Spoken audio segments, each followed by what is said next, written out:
Hi class, welcome to another week. I wanted to just go over the assignments that are due for this week.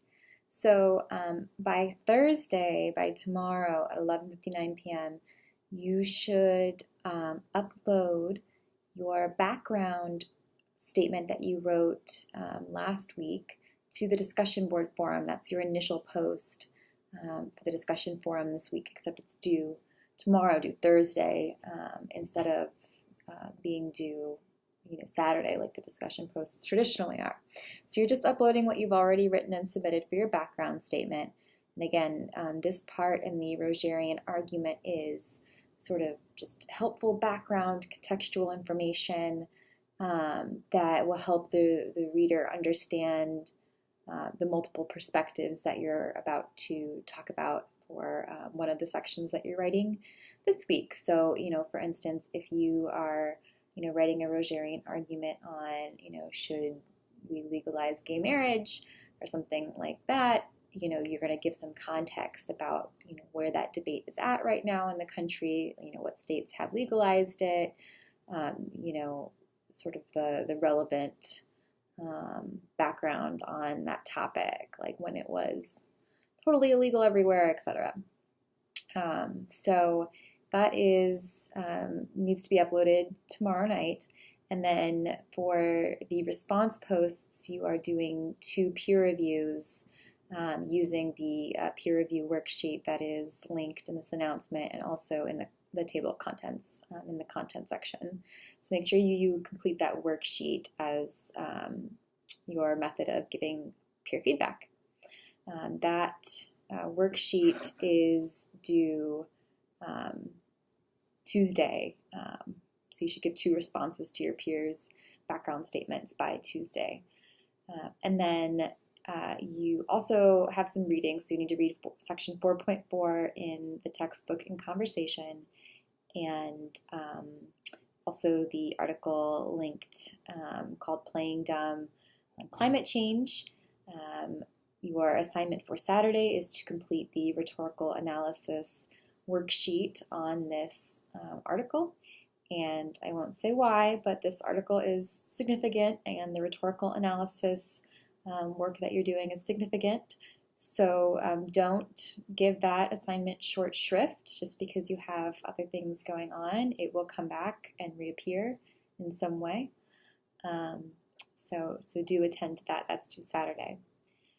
And then you need to write the largest portion of the research paper this week. So you're writing the whole argument section, which is comprised of a few things. So the section on multiple perspectives, and that's where you're just outlining the different viewpoints on the issue. So, for some people, there's going to be a clear pro-con or, pro-anti position. So for like, should we legalize gay marriage? There's going to be, a clear defined yes, and there's going to be a group that's like no. So there's 2 clear sides. So you would just develop, your section about where you talk about each, side. And you're doing this very neutrally. Remember, for Rogerian argument, it's necessary that you summarize the different sides' arguments with no value judgments, no indication of where you stand on the issue. You're merely presenting information. So using language like, those in favor of legalizing gay marriage highlight the importance of, love as a definition of family or whatnot. So, even if you disagree with it, you're just summarizing what their argument is. And using language like, on the other hand, those who oppose, gay marriage suggest that blank. And that's where you're bringing in quotes from your research to support those points. So, you have that point, those in favor of legalizing gay marriage say, or highlight this point. For example, Pastor so-and-so in his article so-and-so says blank. So you're bringing in those quotes to support your points, to show that people are actually saying those things and do actually believe those things. So a lot of your research will be situated as you outline the different perspectives on that topic. And for those of you who don't have a clearly defined pro-con position. That's totally fine. Like some of you are writing about things like how to achieve, healthy work-life balance as a pastor, and so, you're gonna detail, those different perspectives. Like some people recommend this, others suggest this. You want to try to organize your points into, stances as best you can, and then fill in, describe those stances in more detail using quotes and paraphrase, so evidence there. So the first section of the argument is just laying out those different positions. Then you also need to have a section identifying common ground. So, based on all these different perspectives, where is the common ground among these different arguments? Can you identify, a thread that's uniting them, something that everybody shares in common? So you'll talk a little bit about that common ground in a paragraph. And then you have a paragraph of proposals. So based on these different perspectives and based on the common ground that you're identifying, what is your suggestion? And this is where your voice comes into play. But you still don't want to be aggressive with your stance. You want to be understanding, empathetic, all of those good qualities that lead to really effective, Christian argumentation. So saying something like, based, given that everybody values the importance of,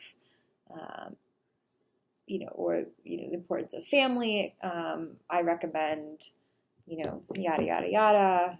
Here's how it's going to benefit the widest, number of stakeholders, etc. So you want to really play up the benefits of your suggestions to the different parties involved. And you want to show that even if you disagree with one of the sides, that you're taking their concerns into consideration. So if you're ultimately, to continue using my example, if you're ultimately against gay marriage, but you're trying to find like some sort of, compromise, like maybe it's not like a legal, acknowledgement, but, there's still sort of, I don't know, you don't want to take away the definition of the family some way. You could say, I understand that, some people might feel or want that, like, that legal acknowledgement, so you want to approach it from like a position of empathy, a position of understanding, where even if you're not totally conceding the points, you're showing that you've listened to their argument, you understand their argument, you appreciate it. You can draw from what you find valid and try to build value from there. So multiple perspectives, common ground, and then proposal. Those are the sections encompassed by the argument section that's due for Tuesday. And that needs to be a minimum of 2,000 words altogether. So this is the bulk of your research paper. This will be situated after the background section. So at the end of your background section, you should have some sort of like, lead into the question that you're going to be answering or the question that you're, asking. So based on this contextual information, should we legalize gay marriage? And then you go into like these different perspectives. Well, according to some people, they view this, and then etc. So that's sort of the larger context of what you're writing for this week, and that's due Tuesday. I believe that's it. So if you have any questions, feel free to email me. Thanks, guys.